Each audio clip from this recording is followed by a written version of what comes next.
pardon power. That's what we're going to talk about today. Welcome to Law and Society. Please subscribe and let's get started. Article 2 of the Constitution of the United States gives the President of the United States a lot of powers. Among them is the power to pardon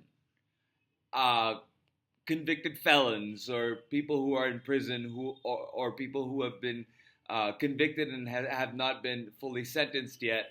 And so what it says in the Constitution is the President shall have the power to grant reprieves and pardons for offenses against the United States except in cases of impeachment. So that means that the President can grant a pardon for any federal, not state, offenses against the United States, which means federal, and cannot grant pardons for an impeached and removed individual. Other than that, however, the pardon power has been looked at over the course of time as being plenary, meaning it's absolute. It's king-like. And, personally, I don't like the pardon power. Personally, I think that it's giving the president too much power. And we've seen how presidents have used the pardon power from Gerald Ford on to President Biden and what Donald Trump is saying. So, as it stands now, POTUS's pardon power is plenary. It cannot be reviewed by the courts or any other way hampered by Congress. So let's look at how presidents have used or abused this power. Gerald Ford issued a blanket pardon for Richard Nixon on charges based on impeachment document that had already been drafted. Bill Clinton pardoned his half-brother. Trump pardoned people who did his dirty work and also his daughter's father-in-law. Biden pardoned his son. Biden also pardoned a huge swath of 1,500 people that included a lot of nonviolent offenders. And I believe there were some who were there for nonviolent drug offenses. So we've seen a talk about the pardon power for quite some time now, that Donald Trump has been saying that he's going to, if he wins, he's going to pardon January 6th defendants. So there's also now talk about preemptive pardons that Biden would issue to people that Donald Trump sees as his political enemies and who are in the enemies list, so to speak, of people like Kash Patel. And what Donald Trump will do with this pardon power when he gets to office on January 20th. So those are the things that we're dealing with today. And with that in mind, we have to look a little bit at what the pardon power gives and how the court has looked at pardon power for the period of time that it has interpreted the president's pardon power. So I'm going to read you a part of the Constitution, explanation of it from constitution.congress.gov. I'll give you the website link to it in the description box of this video. So please check it out and read more about the pardon power if you'd like. So I will look at it in the context of American law. The power, which has historical roots in English law, has been recognized by the Supreme Court as quite broad. The court referred to the president's authority to pardon as unlimited, except in cases of impeachment, and extending to offenses known to the law and to be able to be exercised either before legal proceedings are taken or during their pendency or after conviction and judgment. So there's this whole swath of time before legal proceedings are taken, which means some sort of document had to be formulated in order for legal proceedings to start. And then during them happening, and then after conviction and judgment. Much later, the Supreme Court wrote that the broad power conferred in the Constitution gives the president plenary authority to forgive a convicted felon in part or entirely, to reduce a penalty in terms of a specified number of years, or to alter its certain conditions. So, sort of crafting out what it can do, but not really limiting the power at all. Despite the breadth of the president's authority under the Pardon Clause, the Constitution text gives it two limits. And I talked about the two limits being it has to be federal law, and second, it cannot be for impeachment disqualifications. So, beyond the textual limits, certain external constitutional and legal considerations may act as constraints on the power. For instance, the court has indicated that the power may be exercised at any time after an offense is commissioned, reflecting that the president may not preemptively immunize future conduct.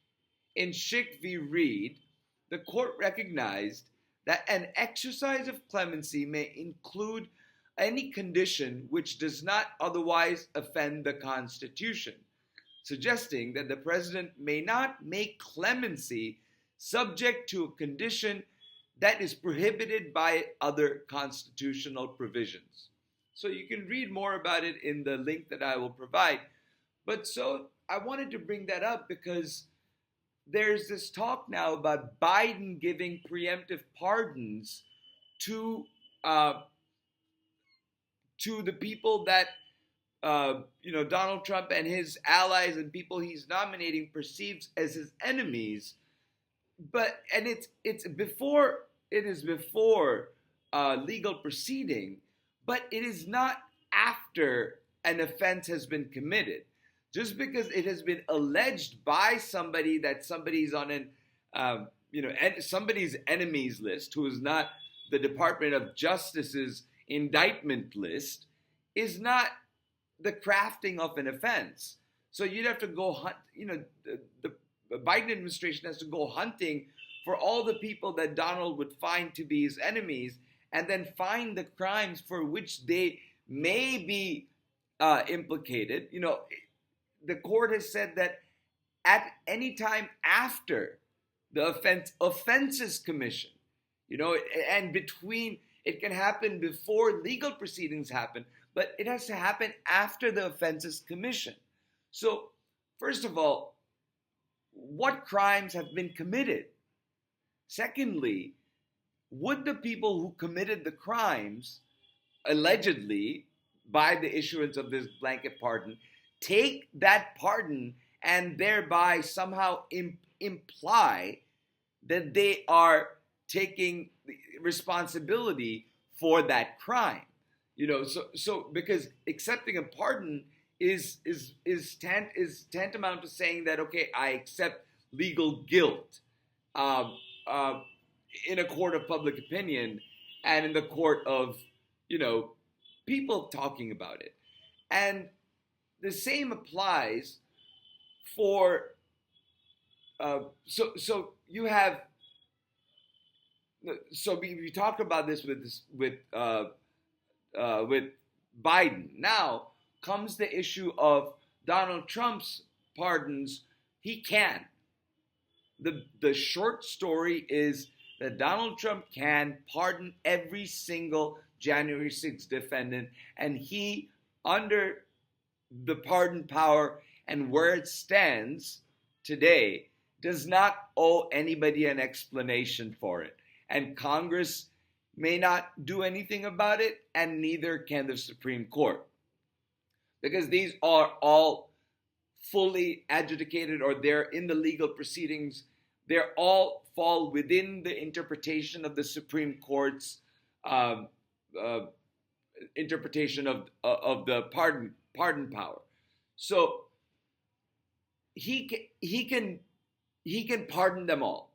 The issue of the self-pardon with Donald Trump here is that why would Donald Trump want to self-pardon and thereby accept guilt for a crime he says he has not committed when he has immunity for 4 years and he doesn't need to really pardon himself, despite the fact that there's enough of legal proceedings that have happened for Donald Trump to self-pardon himself. I just don't see the advantage of that.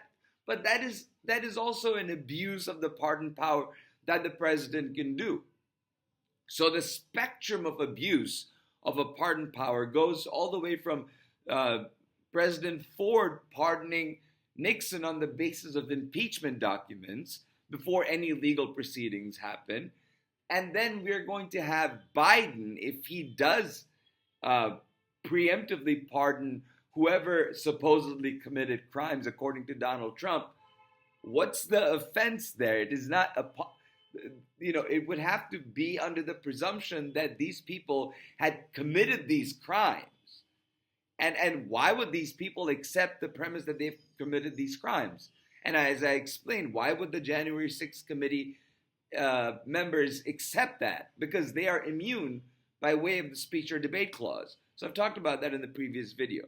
But this one, I wanted to talk to you about this pardon power and the fact that we have to accept that it is a plenary power with very little constraint, and presidents have and presidents will continue to abuse that power, or what we perceive to be abuse that power. I don't know if Joe Biden's pardon of Hunter Biden is an abuse of his power. In the same sense, Bill Clinton's pardoning of his half-brother could be considered to be abuse of the power. In that sense, Gerald Ford pardoning Nixon on the basis of court interpretation of the constitutional power is to pardon him based on the impeachment documents that were drafted. But it was before the legal proceedings happened. But it was after the offenses had been committed per Congress, mind you.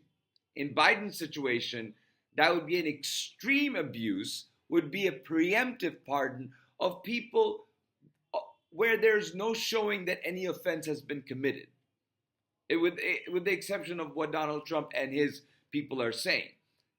If we are to base the pardon power on threats of an incoming administration, then that would be a slippery slope of just saying the pardon power is an unlimited power that the president can use at any time to, get anybody off the hook at any time before or after a commission of the crime. It's kind of falls into denying people due process of law, or denying the public due process of law in a case where you have a criminal who is just, he's immune before he's even implicated on a crime. If you really want to get to that level of abuse of a pardon power. So the short of the story is presidents can abuse the pardon power. We just have to accept it until there is a constitutional amendment, and that's not happening anytime soon. Thank you. Please like, subscribe, and I'll talk to you soon.